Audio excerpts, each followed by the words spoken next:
Estava lembrando do princípio da minha vida com o pastor Edson. Ele era missionário da Junta de Missões Nacionais no oeste do Paraná, fronteira com o Paraguai.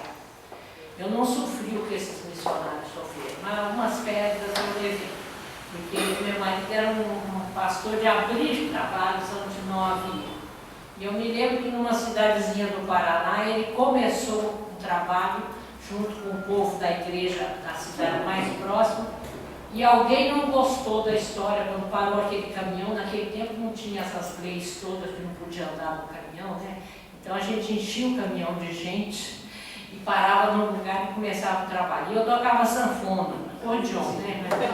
Popularmente chamado de sanfona. E eu lembro que eu comecei a tocar um hino, o povo cantar, e alguém começou a jogar pedra. E uma das pedras atrapalhou meu acordeon um pouquinho. Mas o pastor teve que pedir auxílio à polícia para que não houvesse mais isso. Quer dizer que eu não sofri realmente o que esse pessoal aí no Oriente Médio tem sofrido, mas a gente sabe o que é a pressão, né, do mundo contra a abertura de um trabalho que fala do Senhor Jesus. O campo do meu marido eram 17 cidades. Hoje são 2 presbitérios no oeste do Paraná, Iguaçu e Itaipu, naturalmente, que cresceu com a bênção de Deus, novas igrejas, novas pessoas, mas o campo dele ia de Umuarama até Oliveira Castro, mais para baixo de Guaíra, onde hoje tem Itaipu. E a Beatriz nasceu no campo missionário, por isso que ela foi preparadinha para casar com o pastorzinho. Ela não queria, não, porque ela achava que nascer filha de pastor era destino, mas casar com pastor era burrice. O Senhor faz as coisas, né? As coisas acontecem do jeito que Deus quer. Por isso eu fico muito contente dela estar aqui com o Evaldo. Ele sabe, eu sou a terceira fã, eu só deixo na frente a minha consogra, que é a mãe dele, depois a Beatriz. Depois, o terceiro lugar sou eu. Você não tem queixa de mim. Eu acho que não, né? Agora que você não vai falar. Agora. Nós vamos abrir as nossas Bíblias em 2 Coríntios.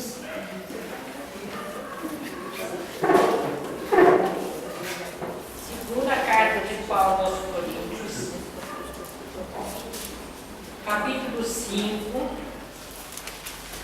Vamos ler alguns versos.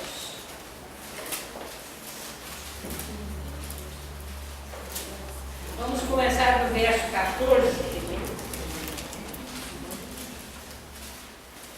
2 Coríntios, capítulo 5, começando do verso 14. Vamos ler responsivamente, que às vezes vocês não ficam só escutando, senão vão ficar muito cansados. Então nós vamos ler responsivamente. Eu vou começar do 14 e assim responsivamente até o verso 21. Nessa Bíblia aqui, a página é 194, para alguém que talvez... Então, na Bíblia do Evaldo é 194. Na minha é 1524. Não fizeram divisão no Novo e Velho Testamento. Então, verso 14. Pois o amor de Cristo nos constrange, julgando nós isto, um morreu por todos, logo todos morreram. E ele morreu por todos, para que os que vivem não vivam mais a si mesmos, mas para aquele que por eles morreu e ressuscitou. Assim que nós, daqui por diante, a ninguém conhecemos segundo a carne. E se antes conhecemos Cristo segundo a carne, já agora não o conhecemos deste modo. E assim, se alguém está em Cristo, é nova criatura. As coisas antigas já passaram, eis se fizeram novas. Ora, tudo provém de Deus, que nos reconciliou consigo mesmo por meio de Cristo e nos deu o ministério da reconciliação. A saber que Deus estava em Cristo, reconciliando consigo o mundo, não imputando aos homens as suas transgressões, e nos confiou a palavra da reconciliação. De sorte que somos embaixadores em nome de Cristo, como se Deus exortasse por nosso intermédio. Em nome de Cristo, pois, rogamos que vos reconcilieis com Deus. Aquele que não conheceu o pecado, ele o fez pecado por nós, para que nele fôssemos feitos justiça de Deus. Vamos ter uma palavra de oração, irmãos. Senhor Deus nosso Pai, nós te agradecemos pelo prazer, pela alegria, pela liberdade que temos de ter a tua palavra em mãos. E te pedimos, Senhor, que de alguma forma, de alguma maneira, tu fales ao nosso coração por intermédio deste texto. Fica conosco, Senhor, dá-nos a tua companhia sempre, que nós te pedimos em nome do Senhor Jesus. Amém. Eu não tenho estudo de teologia, que eu já tenho claro, e não estudei outras coisas a respeito, como exegese, aquelas coisas que o pastor estuda. Mas, olhando esse texto, há um trecho aqui que, desde cedo, me bateu no coração. É o verso 20. Vamos ver aí. De sorte que somos embaixadores em nome de Cristo, como se Deus exortasse por nosso intermédio. Gente, ser embaixador é muito chique. É, sim, é muito chique ser embaixador. Quando uma pessoa pode chegar num lugar e dizer, eu sou embaixador. Ah, é chique demais. E Deus está nos dando esse privilégio de nós sermos embaixadores, mas nós somos um outro embaixador. Não é? Primeira coisa que nós precisamos é conhecer profundamente a nossa embaixada.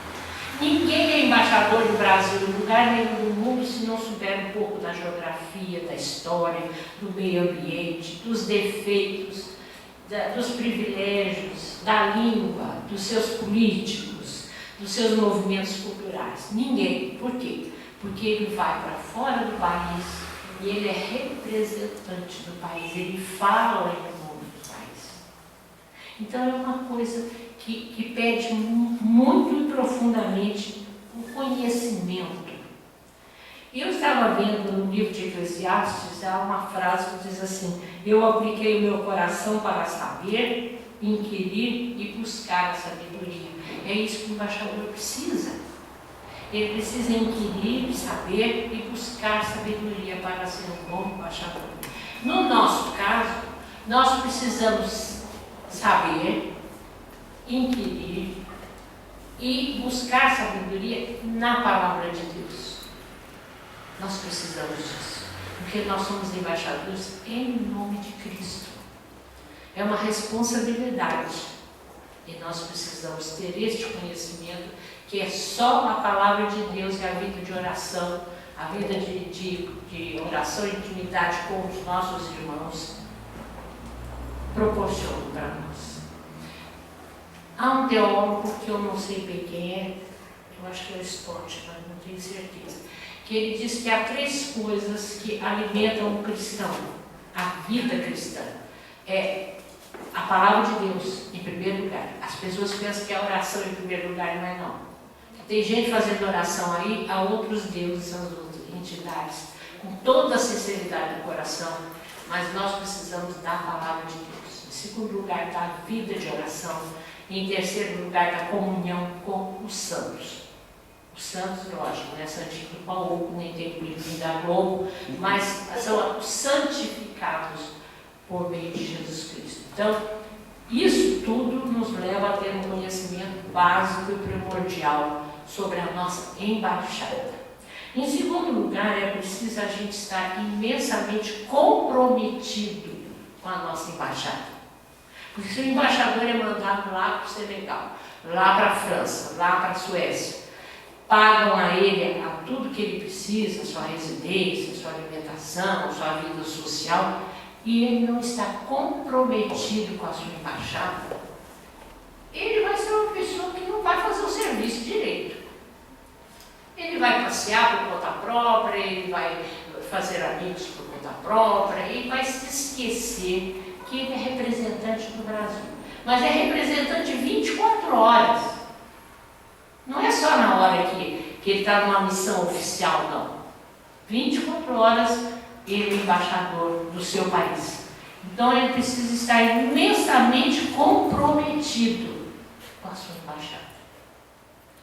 O salmista, no Salmo 25, até hoje eu estive procurando com o Evandro, ele me deu uma indicação lá no fim dos Salmos, era no princípio. A intimidade do Senhor é para aqueles que o temem, a quem ele dará a conhecer a sua aliança. Então nós precisamos ter essa intimidade para ter comprometimento com Deus, com Cristo. Porque se nós não tivermos esse comprometimento, alguma coisa vai escapar na nossa vida. É aqui, é ali, é uma situação estressante, foge um palavrão da boca, e a gente briga com o vizinho, a gente xinga não sei quem, a gente se aborrece na rua, a gente chuta alguém, e a gente é embaixador de Cristo. Como é que fica isso? Eu tenho uma amiga, muito amiga, que quando ela está perto de mim, ela toma cuidado para não falar nome feio, porque normalmente ela e a família dela conversam. Então às vezes ela fala assim, com licença, mas não tem outra coisa melhor para explicar. Lá só então, a gente precisa ter esse comprometimento íntimo com o Senhor Jesus, para não esquecer de ser embaixador em todos os momentos. As suas atitudes refletem quem você é. E tem muito provérbio popular que diz que a gente não é o que a gente fala, mas o que a gente é, o que a gente vive. Não é assim?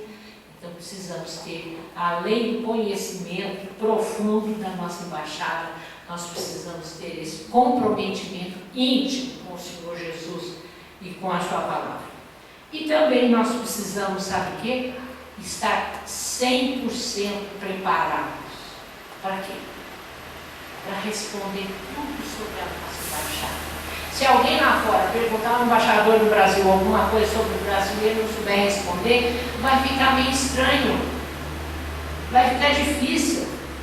Ah, não, você desculpa aí, eu vou procurar na internet, eu vou telefonar para o Brasil, depois eu respondo. Não, ele tem que estar preparado para responder. E o apóstolo Pedro, numa de suas cartas, ele diz que nós precisamos santificar o Senhor Deus em nossos corações e estar sempre preparados, sempre é 100%, não é 99%, não é 100% preparados para responder a todo aquele que nos pedir razão da esperança que há em nós. A pessoa fala, por que você fala assim? Por que você vive assim? Por que você fez dessa maneira? Por que você é assim? Então, nós precisamos estar preparados para falar do Senhor Jesus e das coisas que o Senhor Jesus faz na nossa vida. Então, para sermos embaixadores, como Paulo está dizendo que nós somos embaixadores, nós precisamos ter um conhecimento profundo da palavra de Deus e do Senhor Jesus. Nós precisamos ter um imenso comprometimento com o Senhor da igreja, que é o Senhor Jesus. E nós precisamos estar preparados para responder aqueles que querem saber por que nós somos assim, por que nós falamos assim, por que nós vivemos assim, por que nós agimos assim. De vez em quando a gente escorrega, né? Escorrega e esquece. Mas nós não podemos fazer isso. Nós precisamos ter sempre as nossas atitudes baseadas no fato de que somos embaixadores do Senhor Jesus.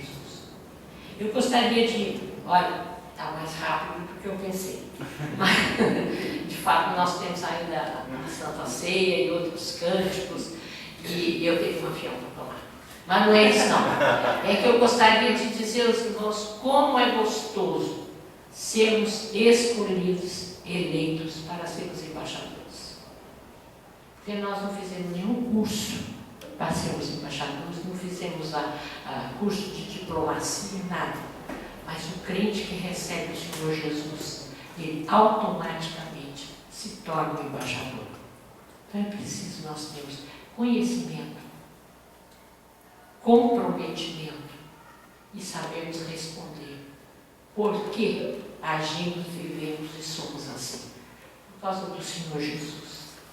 Quando meu marido faleceu, nós tivemos um culto de louvor e agradecimento pela vida dele, numa das igrejas de Araraquara, a igreja que ele construiu. A segunda igreja de Araraquara foi meu marido que construiu, ele que foi o primeiro primeiro pastor começou, nós nos reunimos num salãozinho muito pequeno, muito menor que esse aqui, né, Beatriz?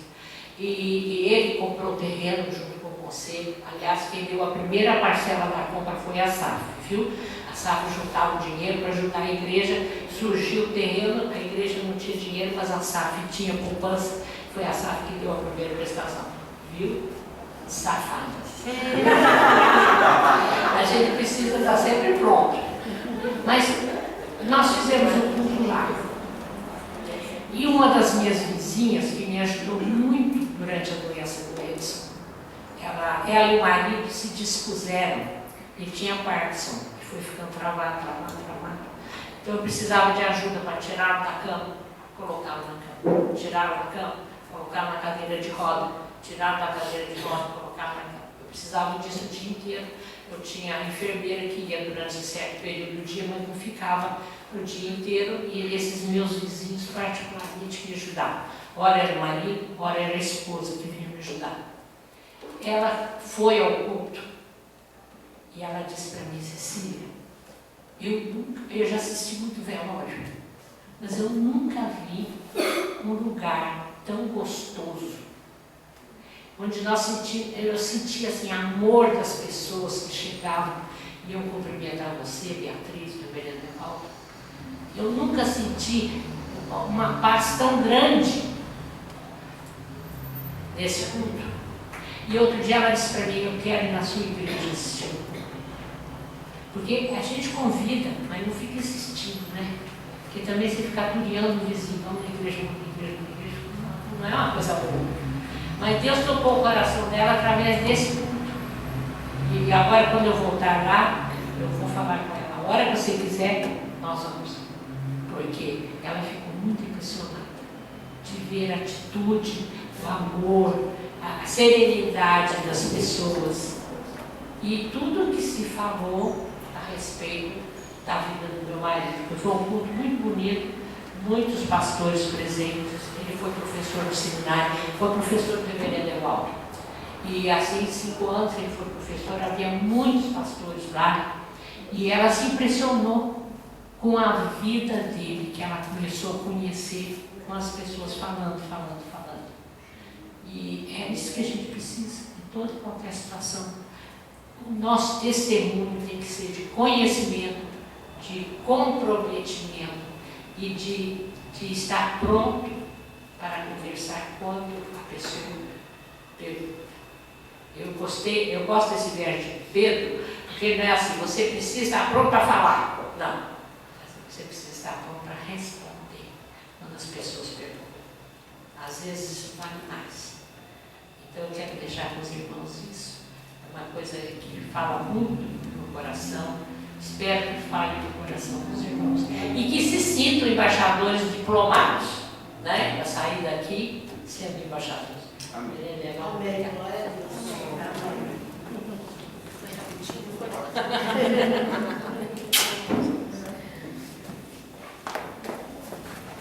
Eu ensinei um cântico há uns tempos atrás, alguns irmãos talvez lembrem. E eu ensinei começando com o estado, lembra? Né? A gente fazia assim, ó, no ritmo. Junto comigo. Deixa eu pegar o ritmo da Bíblia.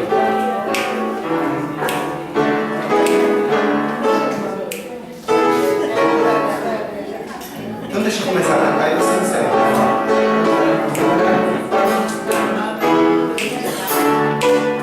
Se alguém está em Cristo, é nova criatura. Esse ainda não, depois nós vamos cantar isso. Mas está baseado nesse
A ideia é justamente essa.